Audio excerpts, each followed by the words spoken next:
दिशा के देवता वायु वरुण अश्विनी कुमार और 5 कर्मेंद्रिया, 5 कर्म जिनके द्वारा किया जाता है, हाथ है, नाक है, पाँव है और जो अंग है, ये सब, और जो इनके देवता हैं, इंद्र है, अग्नि है, विष्णु है, मित्र, प्रजापति आदि है। और इनको छोड़ दीजिए, अंतःकरण में ध्यान दीजिए, मन बुद्धि चित्त और अहंकार, ऐसे अनेक तत्वों के बारे में कह करके सुनाते हैं। पूरे श्लोक भरे पड़े हैं महाराज। कहते हैं जब इनके सहारे आप रहेंगे ना, तो ये आपको जाने नहीं देंगे, आपको यहीं पर बार बार आकर्षित करेंगे। आंख देखेगी कि बहुत सुंदर है, वह चीज मिल जावे, कान अच्छी बुरी चीज सुनेगा, उसका सुनने का मन करेगा, उसी में लग जाएगा। मन तो ऐसा है भैया, ये सब जो भोगने वाले, ये सब कर्मेंद्रिया, ज्ञानेंद्रिया, तन्मात्राएं हैं, उसी मन को ही आकर्षित करती हैं। कैसे मन को आकर्षित करती है?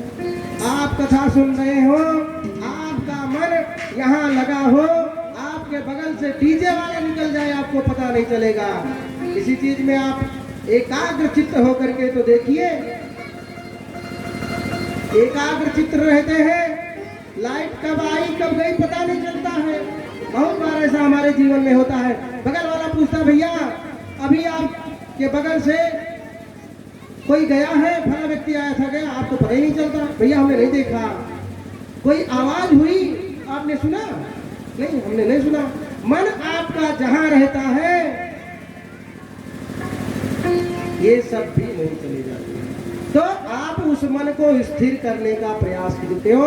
कैसे करें भगवान? इतना मन को स्थिर करना इतना आसान नहीं। चंचलम ही मनः कृष्णा प्रमादि बलवदृढ़ं तस्याहं निग्रहं मन्ये वायो रिवशुदिस्किरं। भगवान श्री कृष्ण चंद्र कहते हैं कि मन को बस में करना, अपने हिसाब से चलाना आसान काम नहीं है। वायु को एक जगह रोक लेना, पकड़ लेना आसान है, लेकिन मन को नहीं। अरे भैया क्षण में यहाँ था, अभी अमेरिका पहुंच गया, बंबई पहुंच गया, दिल्ली पहुंच गया। कल्पना कीजिए वहां पहुंचा हुआ है। तो मन बड़ा चंचल है, मन बहुत चंचल है। तो कहते हैं मन को एकाग्र करने के लिए आप साधन करो। साधन जप करो, होम करो, आदत डालो उस मन को। भूख लगे भोजन मत करो, गर्मी पड़े पंचाग्नि तापो। संत लोग क्या करते हैं? जितना गर्मी होती है अपने शरीर के चारों तरफ अग्नि जला करके तापते हैं, पूरी ठंडी में नदी में जा करके खड़े रहते हैं। उस मन पर निग्रह करने के लिए केवल अभ्यास करते हैं। अभ्यासेन कौन्तेय वैराग्येन च गृह्यते। अभ्यास करो तब तुमको वैराग्य प्राप्त होगा। अनेक प्रकार से मैया को कह समझाते हैं। कहते हैं वसुदेव सुतं देवं कंस चाणूरमर्दनं देवकी परमानंदम कृष्णम वंदे जगत गुरु। अरे आप तो जगत गुरु हैं, आप ऐसा उपदेश दिए कि इसका मनन मैं करूंगी, मेरा उद्धार कल्याण हो जाएगा। मैया ने उनके एक एक बात को माना। योग का वर्णन करते हैं, यम नियम आसन प्राणायाम प्रत्याहार ध्यान धारणा समाधि के बारे में बताते हैं। मैया अष्टांग योग को जान जाती हैं और साधन के द्वारा साधन करते करते मैया चिंतन करते करते नदी के रूप में वो करके बह जाती है, सारे संसार का कल्याण करती है। बहुत बहुत ज्ञान से भरा पड़ा है। भक्ति के बारे में बताते हैं, ध्यान योग के बारे में बताते हैं, भक्ति योग के बारे में बताते हैं। जीवाः ज्येष्ठाः जीवानां ततः प्राण वृता शुभे ततः सचित्ताः प्रवरास्व ततश्चेन्द्रिय। अनेक उपाख्यानों से कपिल जी महाराज का, भगवान कपिल के द्वारा मिला ज्ञान भरा पड़ा है। कहते हैं गुरु बिना सब व्यर्थ है, जब तक होम क्रियादि और दीक्षा ग्रहण मात्रेषु नरम नारायणम भवेत।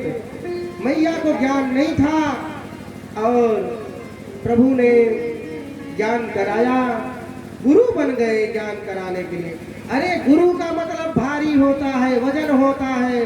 किस चीज में भारी? शरीर में भारी, ज्ञान में भारी, तप विद्या बल में भारी, वही गुरु है। तो भैया बहुत कुछ कह करके सुनाते हैं। कहते हैं वह कुल धन्य है, पवित्र है, जिनके यहाँ इतना सब कुछ उपदेश करने का मतलब है जिनके यहाँ भगवान के भक्त लोग हो जावे। कुलम पवित्रम जननी कृतार्था वसुंधरा पुण्यवती च तेना अपार संवित्स सागरेस्मिन लीनम परे ब्रह्मणि यस्य चेता। अरे जिनके कुल खानदान में वैष्णव पैदा हो जावे, भगवान के भक्त पैदा हो जावे, भगवान का भजन करे, वो कुल ही धन्य हो जाता है। बहुत जगह तो 21 पीढ़ियों की चर्चा सुनने को मिलती है। अनन्या चिंतयन्तो माम, जो प्रभु का भजन करते हैं। हरिओम। कोशिशें कोई लाखों भले ही करे, भले ही करे, किंतु सतगुर बिना बात बनती नहीं, बनती नहीं। कोशिशें कोई लाखों भले ही करे, किंतु सतगुर बिना, किंतु सतगुर बिना बात बनती नहीं, बनती नहीं। कोशिशें कोई लाखों भले ही करे, किंतु सतगुर बिना बात चलती नहीं। ग्रंथ पढ़े लेना, ग्रंथ पढ़े ज्ञान पा लेना आसान है, आसान है।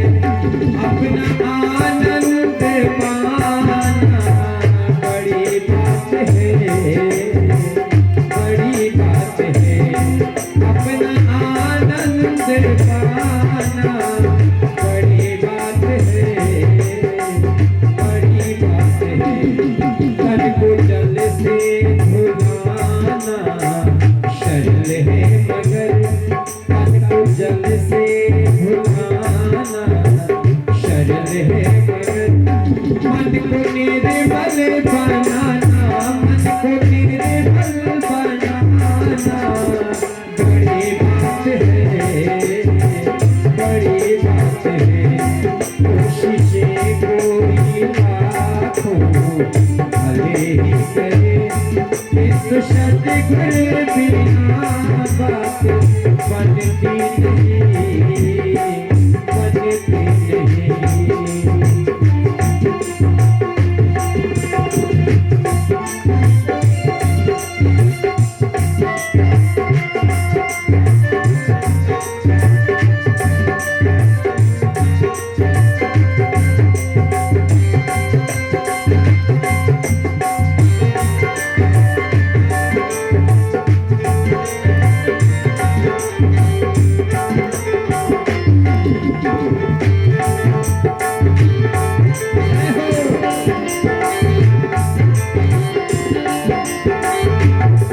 मन को निर्मल बनाना बड़ी बात है, बड़ी बात। भोग हित भाग जाना स्वाभाविक है,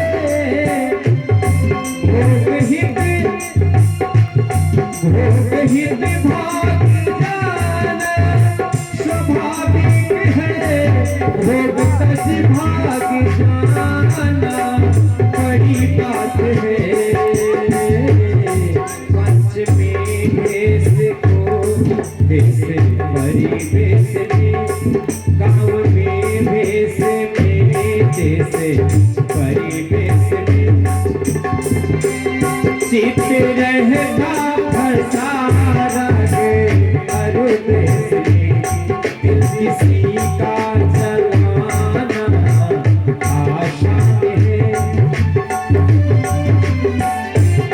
दिल किसी का जलाना आसान है, आसान है। ज्ञान दीपक जलाना बड़ी बात है, बड़ी बात है। किसी का जलाना आसान है, आसान है।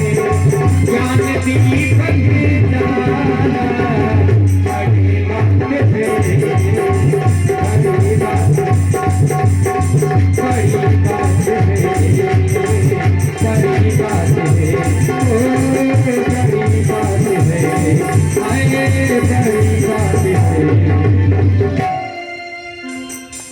बोलिए वृंदावन बिहारी लाल की। आहा, जयकारा बहुत डाउन हो गया है। एक बार थोड़ा दम लगा के बोलिए सामने सरकार की, श्रीमद् भागवत महापुराण की। तो भैया हमारा इस संसार सागर से महाप्रयाण अच्छा हमारा जीवन कैसे बन जावे, हमारी यहाँ से यात्रा मंगलमय कैसे हो जावे, इसके बारे में बहुत कुछ बहुत बार कह रहे हैं। कबहु ककर करुणा कर देही, देत ईश बिनु देख सनेही, बड़े भाग मानुष तन पावा, सुर दुर्लभ सब ग्रंथ हिंगावा, साधन धाम मोक्ष कर द्वारा, पाई न जही परलोक सिधारा। इतना सब कुछ बार बार बताने पर भी अगर आप नहीं चेतते हैं तो हमारा आपका सब कहना सुनना व्यर्थ है। अरे भैया आप सब ताली नहीं बजाते हैं, बार बार कहा जाता है, बार बार कहा जाता है, आप सब नहीं सुनते हैं। ताली बजाया कीजिए। राम कथा सुंदर कर तारी, संशय बिहग उड़ावन हारी। जो संशय रूपी बिहग पाप, जैसे हम गंगा नहाने जाए और पाप हमारे शरीर को छोड़ करके पेड़ पर बैठ जाए, गंगा नहा के लौटे फिर आ जाए। उर्गारी गरुड़ जी को कहते हैं, उर्गारी नाम गरुड़ जी का है। गरुड़ जी को देख करके जैसे सांप छुप जाता है, भाग जाता है, उनका आहार है भोजन। ताली बजाने से जो संशय है, पाप है, वह हमको छोड़ देता है। ताली बजाने से वो हमसे दूर चला जाता है। जैसे गरुड़ जी को देख करके बड़े बड़े नाग सांप भाग जाते हैं, बिल में छुप जाते हैं, इतना सब कुछ देने वाला है। राम कथा सुंदर करतारी, करतारी मतलब तलवार जान लो, कटार। पाप को काटने वाली कटार आपको मिल रही है, आप नहीं चाह रहे हैं। राम कथा सुंदर करतारी, संशय विहग उड़ावन हारी। उन पापों को ऐसे उड़ा देती है जैसे आप ऐसे चुटकी बजाए और सब पक्षी, सब गौरैया जो चना चुग रही थी, दाना चुग रही थी, भाग गई, उड़ गई। आपको इतना सरल सरल सब कुछ मिला है, उसके बाद आप ध्यान ही नहीं देते हैं। बार बार आपसे निवेदन किया जा रहा है, मन को एकाग्र करके भगवान की कथा सुनो। और मन को एकाग्र करके नहीं सुनोगे तो क्या होगा? पार्वती मैया वाला चरित्र याद कर लो, सती चरित्र। इसी कथा में कमी करने से जो हवन कुंड शरीर छूटने के बाद स्वर्ग आदि लोगों को प्रदान करता है, मोक्ष धाम को देता है, वही कुंड आज उनके लिए उनके प्राण को लेने वाला बन गया। उसी में कूद करके जान देने पड़ी महाराज। और हम आप सब किस खेत की मूली हैं? विचार किया करिए। बस एक थोड़ी थोड़ी बात आ जाती है, ध्यान इधर से उधर चला जाता है, भगवान की जैसी इच्छा। कहते भैया इसके आगे जीव का जन्म कैसे होता है, गर्भ में कैसे आता है, इसका पूरा उपाख्यान ही भागवत जी में करके बता दिए हैं। जैसा उपाख्यान यहाँ है, आज के बड़े बड़े डॉक्टर, बड़े बड़े लैब उसका शोध नहीं कर सकते हैं। वहाँ 3 महीने पर आपकी जांच होती है, बालक गर्भ में कैसा है। यहाँ महाराज बता रहे 1 दिन में कैसा रहता है, दूसरे दिन में कैसा हो जाता है, सप्ताह में कैसा होता है, कौन कौन सा अंग कब आता है, स्पष्ट एकदम है। जिसको जरूरत हो भागवत जी को लाइए, हिंदी और संस्कृत वाली पोथी पढ़ डालिए, आपको सब कुछ पता चल जाएगा। सनातन धर्म को ऐसे ही नहीं संसार का सर्वश्रेष्ठ धर्म माना जाता है। संस्कृत को ऐसे ही नहीं समस्त भाषाओं की जननी कहा जाता है। बहुत कुछ है भैया। उधर न जा करके कर्मणा दैव नेत्रेणा जंतुर्देहोपपत्तये स्त्रियाः प्रविष्टम उदरम पुंसो रेता क्रमाश्रमः कणाश्रमः। भैया अपने पूर्व के जन्म के प्रारब्ध के अनुसार वह जीव अपने प्रारब्ध कर्म बस पुरुष के शरीर से वीर के रूप में निकल करके स्त्री के शरीर में रज रूपी उससे मिल करके और माँ के गर्भ में जा करके वो कण के समान, जैसे छोटा सा बालू का कण हो, ऐसे ऐसे बढ़ना शुरू करता है। कहानी कथा तो बहुत बड़ा है। कहते हैं भैया उस गर्भ में वो परमात्मा का साक्षात्कार करता है। उस कष्ट को पा करके भगवान तुझे भूलूंगा नहीं, तेरा मैं भजन किया करूंगा, ये सब वहां करता है। यहाँ आता है, माया सता लेती है, माया लपेट लेती है और इसी संसार के नून से लकड़ी में पड़ जाता है। फिर उस पूरी यात्रा को ही भूल जाता है। आगे कहते हैं भैया महाराज मनु के अनेक कन्याएं हुई हैं। शत्रुपा जी के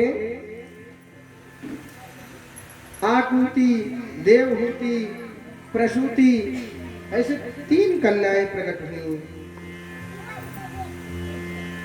कहते हैं एक प्रियव्रत और दूसरा उत्तानपाद। देवहूति मदादत्ता कर्मदायात्मजा मनु। कहते हैं देवहूति करदम ऋषि को दी गई,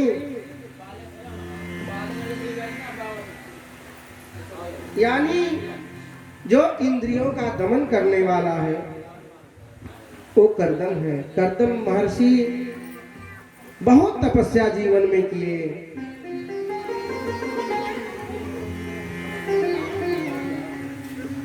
बहुत तपस्या किए, उनसे 9 कन्याएं प्रकट हुई। उन्हीं से कपिल जी महाराज आए। इन सब का पूरा वर्णन कह करके सुनाते हैं। कहते हैं 9 कन्याओं का वंश तो बहुत बड़ा हुआ, बहुत विस्तार हुआ।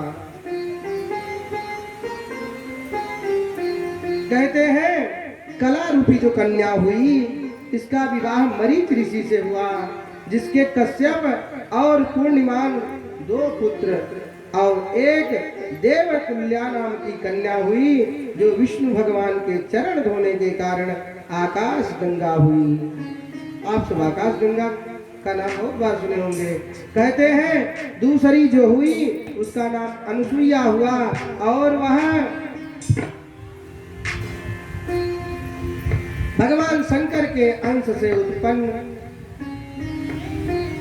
दुर्वासा मुनि नहीं अत्रि महर्षि को दे दी गई। ऐसे ही उनका भी वंश वर्णन हुआ। कहते हैं तीसरी का नाम श्रद्धा हुआ, जो अंगिरा महर्षि को दे दी गई। उनके भी वंश का विस्तार हुआ। कहते हैं चौथी हविर्भू राम की हुई, उसको पुलस्त्य ऋषि को दे दिया गया। विश्वश्रवा महातपाह, उनका भी खूब वंश विस्तारित हुआ। रावण आदि खानदान में आए। और 5वीं का नाम गतिमान की सती पुनः ऋषि को दी गई। ऐसे अनेक अनेक इनके वंश विस्तार हुए हैं। कहते हैं 6वीं कन्या कृत महाराज को दी गई, और उनसे 60,000 बालखिल्य नामक ऋषि प्रकट हो गए। कितना? 60,000 बालखिल्य ऋषि की कथा भी है। और ऊर्जा नाम की 7वीं कन्या अरुंधति ऊर्जा, इनको वशिष्ठ जी को दे दिया गया, विवाह हो गया, इनका भी वंश विस्तार हुआ। कहते 8वीं का नाम चिति है, अथर्वा ऋषि को चिति दे दी गई, विवाह हो गया। और 9वीं का नाम ख्याति है, ख्याति भृगु महर्षि को प्राप्त हुई। अनेक प्रकार की कहानियां कथाएं इनके वंश का विस्तार करते हुए बताते हैं। भैया इसी में से प्रसूति दक्ष प्रजापति को दे दी गई, जिनकी 16 कन्याएं प्रकट हो गईं। इनमें से 13 धर्म को ब्याह दी गई, एक स्वाहा अग्नि को दे दी गई, ब्याह कर दिया गया, और एक पावक को, दूसरी पौमान को और तीसरी शुचि को। इनसे 49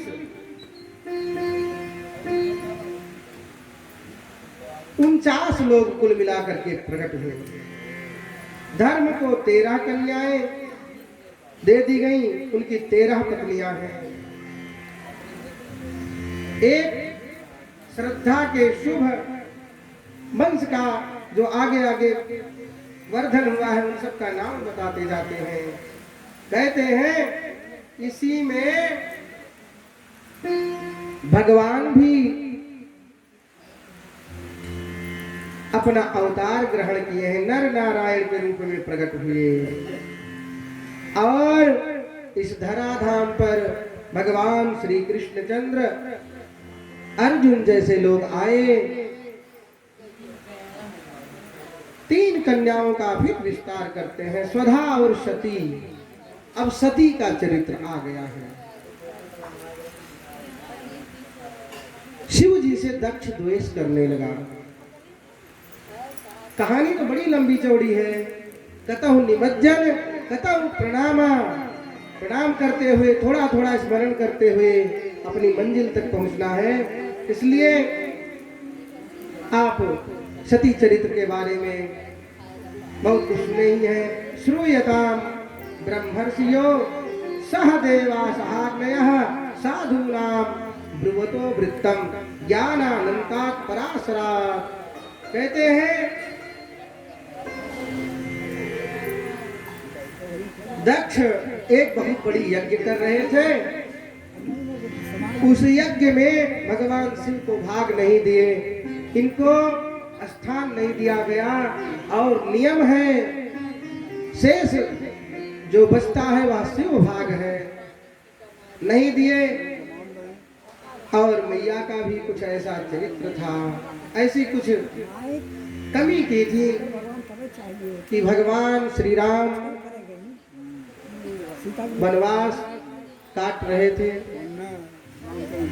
वनवास में थे, सीता जी को खोज रहे थे।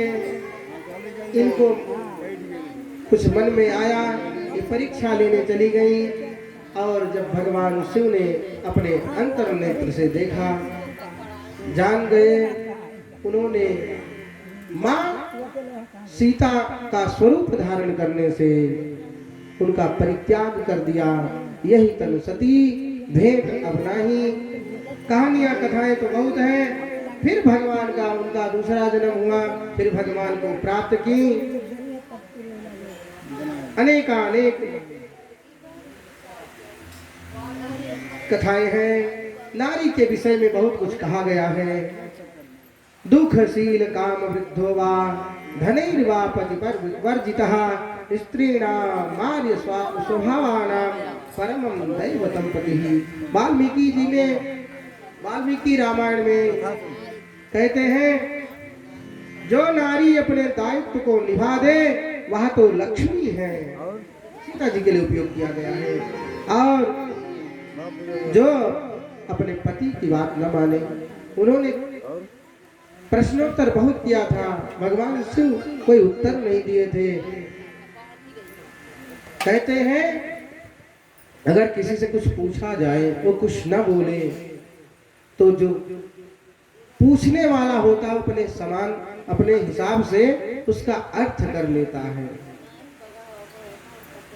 कुछ नहीं बोला, मतलब मना नहीं किया, हम जा सकते हैं। उसने अनुमति नहीं दिया। भगवान भोले बाबा तो कुछ नहीं बोले, सब कुछ समझ रहे थे। गई तो जो होना था सब हो गया। महाराज महाभयंकर उत्पात हुआ।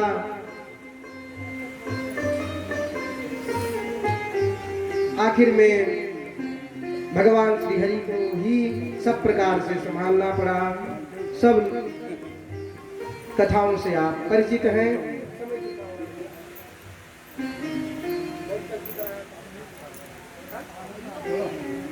ठीक है भैया, ऐसे ही भगवान शिव पार्वती जी को प्रणाम करते हुए आगे बढ़े।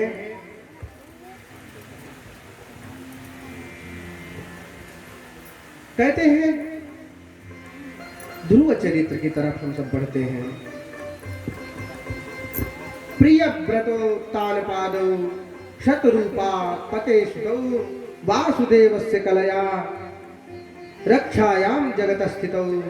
मनु महाराज ने अपनी शत्रुपा नाम की भार्या से भगवान की कला से प्रियव्रत और उत्तानपाद के नाम के 2 पुत्र पैदा किए।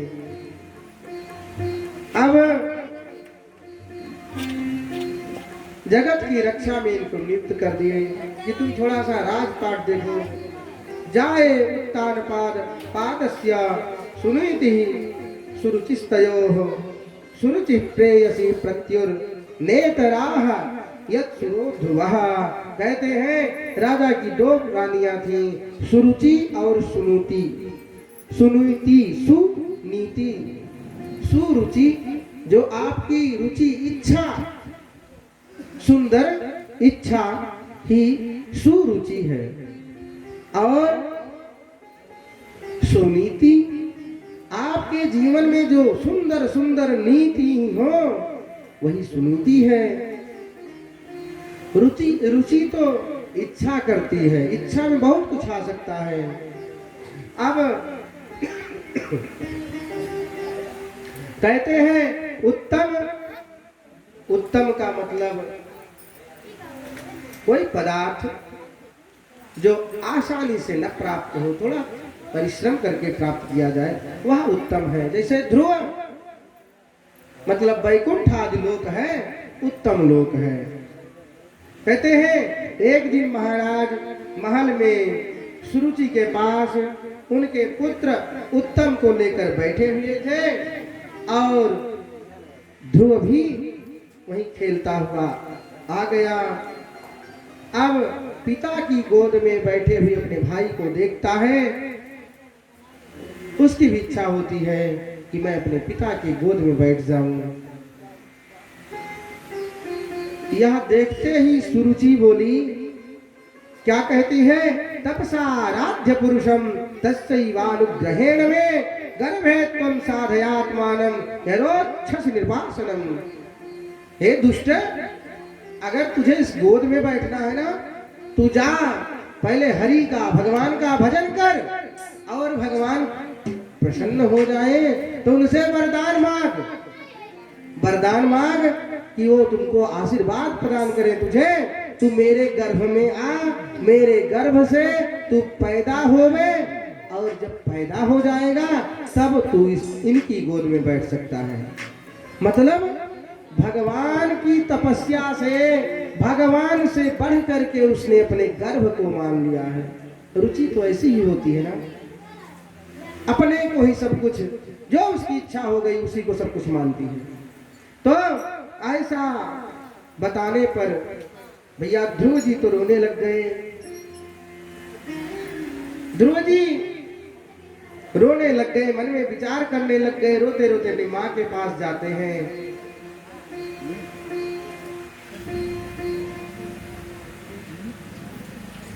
कहते हैं सारी कहानी। मैया भी अंदर से तो कुछ दुखी होती है, लेकिन मैया कहती है, बेटा तेरी मैया ने सही तो कहा है, कहाँ उसने गलत कहा है। इस संसार में जो आता है उन्हीं की प्राप्ति के लिए तो आता है। मैया ने मना नहीं किया, कहीं से दोष, यही सुनीति है ना, किसी के बारे में कोई बुरा भला नहीं सोचती है। अस कही बाह पकड़ी ध्रुव केरी मंदिर बाहर दीन ही खदेरी, ऐसे हाथ पकड़ करके उस भवन से बाहर खदेड़ दिया था। अब मैया की बात सुने, मैया ने हाँ हाँ भर दिया था। उनको लगा कि हाँ, मैया जो मेरी कह रही है, मुझे भगवान की प्राप्ति करके मुझे पिता के गोद में बैठना है। कहते हैं तप बल रचई प्रपंच विधाता, तप बल विष्णु सकल जगत्राता, तप बल शंभु करई संहारा, तप बल श्रेषु धरय मई भारा, धरई मई भारा। तपस्या के बल पर ही तो सारे लोग अपना अपना धर्म कर्म कर पा रहे हैं। ऐसे ही मैया की बात को सुन करके वह बालक निश्चय कर लेता है, गृहं त्यक्त्वा वनम ब्रजे, घर को त्याग करके वन की तरफ चल देते हैं। भगवान की पाने की इच्छा थी। कहते हैं साधु संग हरि भजन न भावा, खर कूकर सम जन्म गवावा। एक छोटा सा बालक भगवान की प्राप्ति के लिए निकल रहा है। यह चरित्र आप सुन रहे हैं। अगर हम सबके अंदर भगवान के प्रति अनुराग न बढ़े, ईश्वर प्राप्ति की इच्छा न बढ़े, तो वही खर माने गधा, गधे के समान हमारा जीवन है। जन्म लिए और जीवन भर गधा क्या करता है? बोझा ढोता है। कहीं भट्ठे पर ईंटा ढो रहा होगा, उसको वजन से मतलब है, उसको कीमत से मतलब नहीं है, वजन से। उसको कीमत से मतलब नहीं। सोना उतनी ईंटे की कीमत वाला, इतना सलाद दो उसको कुछ पता ही नहीं चलेगा। और जो 1 कुंटल ईंटा लदेगा तब आराम से झूमते झूमते चलेगा। तो ऐसे कहीं चलना है? अरे कुछ आत्म कल्याण के बारे में सोचो। साधु संग हरि भजन न भावा, खर कूकर सम जन्म गवावा। रे खर माने गधा, और उसकी गिनती ही नहीं, उसके बाद में कुकुर कह दिए। इनके समान इधर उधर खा लेना, पेट भर लेना, मर जाना। तो अब यहाँ देखिए, भगवान की कृपा से वह बालक जंगल की तरफ चल दिया। उसको कुछ पता नहीं था, छोटा सा बालक क्या जाने। भगवान की तरफ जाता है, भगवान भी कृपा करते हैं।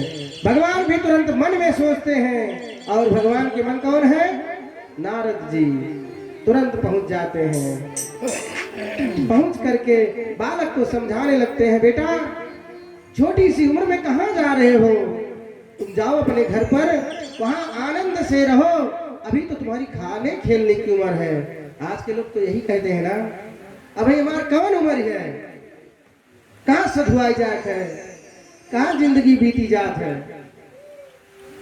लेकिन वो 5 वर्ष का छोटा सा बालक नारद जैसे संत की एक बात नहीं सुनता है, अपने प्रतिज्ञा पर एकदम निष्ठ है, और जब नहीं वापस लौटता है, महात्मा चुप रहते हैं। जाने लगा, उन्होंने उसको डर दिखाया। अरे जंगल में जा रहे हो, वहां बड़े बड़े जानवर रहते हैं, दांत वाले, सींग वाले, नोचने खाने वाले जानवर रहते हैं, मार खाएंगे, काट खाएंगे तुमको। वो बालक नहीं वापस होता है। फिर नारद जी संत हृदय नवनीत समाना, कोमल हृदय वाले संत होते हैं, पीछे पीछे जाते हैं, बुलाते हैं, और तुरंत ही उसको भगवान की दीक्षा दे देते हैं। श्रीमन नारायण नारायण समझा देते हैं। किसी मंत्र का जप करो, तप करो, जो गुरुदेव भगवान बताते हैं वह बालक वही करता है। भगवान का भजन करते करते वह बालक साधन में एकदम निष्ठ हो गया, साधन में लग गया। देखता है बहुत समय व्यतीत हो रहा है, भगवान नहीं प्राप्त हो रहे, नहीं आ रहे हैं। जिनके बारे में हम सब कुछ सुन करके आए थे, गुरुदेव भगवान भी तो बता करके गए थे, जो वन में फल फूल पत्ता पाते थे, खाते थे, धीरे धीरे मोटे आहार को लेना छोड़ दिया। फिर धीरे धीरे प्रतिदिन जो फल आदि लिया करते थे उनको पाना, एक दिन के बजाय दूसरे दिन, दूसरे दिन के बजाय तीसरे दिन, कुछ दिन तक तीसरे दिन पाने लग गए। कुछ समय बीता, महाराज सप्ताह सप्ताह का समय व्यतीत करने लग गए, सप्ताह में पाने लगे। और कुछ समय व्यतीत हुआ, प्रभु नहीं रिझे तो महीने महीने भर में पाने लग गए। वह छोटा सा बालक भगवान की भक्ति में, गुरु के वाक्य में, माँ के वाक्य में एकदम निष्ठ एक ईश्वरवाद में आकर के भगवान की प्राप्ति करके ही जाऊंगा, अन्यथा यहां से मर के ही जाऊंगा, ऐसी प्रतिज्ञा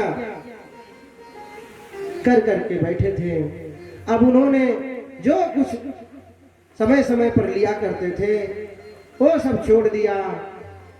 कुछ कुछ समय पर वो जल लिया करते थे, कुछ समय बाद धीरे धीरे इसका भी क्रम 2 दिन 4 दिन घटा बढ़ा करके किया। धीरे धीरे जल भी लेना उन्होंने छोड़ दिया। महाराज अपने मन को अपने हृदय में, प्राण पुरुष के चरण में अपना ध्यान लगा करके धीरे धीरे उन्होंने वायु लेना भी छोड़ दिया। जब उन्होंने वायु लेना छोड़ दिया, सांस लेना ही छोड़ दिया, तो मानो संसार में जो ये हवा चल रही ना, हवा ही स्थिर हो जावे। मतलब जो लोग दौड़ रहे हैं, दौड़ते दौड़ते ऐसे मूर्ति बन गए। सबकी सांसें बंद हो गई, तीनों लोक में त्राही मच गई कि भैया भगवान भी इंतजार कर रहे थे।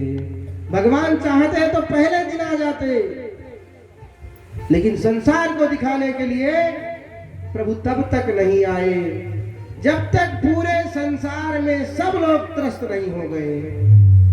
एक भक्त के चरित्र को इस दुनिया के सामने रखने के लिए प्रभु नहीं आए। बहुत समय लगा दिए। सारे संसार में वायु बहना बंद हो गई, स्थिर हो गई वायु। सब देवता लोग जा जा करके भगवान के चरण में निवेदन प्रार्थना करते हैं, अरे प्रभु वो तो आपके लिए सब कुछ छोड़ करके बैठा हुआ है और आप जाते नहीं। मैया लक्ष्मी तक कहने लग गई, प्रभु कहते हैं अरे ऐसे ऐसे भक्तों के लिए तो हम ये शरीर धारण करते हैं, जो हमारे लिए सब कुछ छोड़ देता है उसके लिए हम सब कुछ छोड़ देते हैं। यही तो प्रतिज्ञा है भगवान की। ये यथा माम प्रपद्यन्ते ताउस तथैव भजाम्यहम्। जो मुझे जैसे मानता है मैं उसको मानता हूँ। भगवान साक्षात उसके सामने आकर के बालक के खड़े हो गए। भगवान ने कहा माँ उसको जो चाहिए। वो छोटा सा बालक, बहुत कुछ पढ़ा लिखा नहीं था, वो कुछ बोल ही न पावे। भगवान कुछ समय उसको निहारते रह गए, उसके चरण को देखते हैं, उसके पूरे अंग को देखते हैं। भगवान विचार करते हैं ये तो विफल है, ये कुछ समझ ही नहीं पा रहा है, मैं करूं तो क्या करूं। जिनके लिए मैं यहाँ इतने दिन से भूखा प्यासा बैठा था वो मेरे सामने है, इसके आगे तो गुरुदेव कुछ बताए ही नहीं थे। भगवान ने तुरंत अपना शंख ध्रुव के कपोल से स्पर्श कराया, तुरंत उनको इस समष्टि का सारा ज्ञान प्राप्त हो गया और वो भगवान का तुरंत मंगल मंगल श्लोकों में स्तुति करने लग गए। भगवान प्रसन्न हो गए।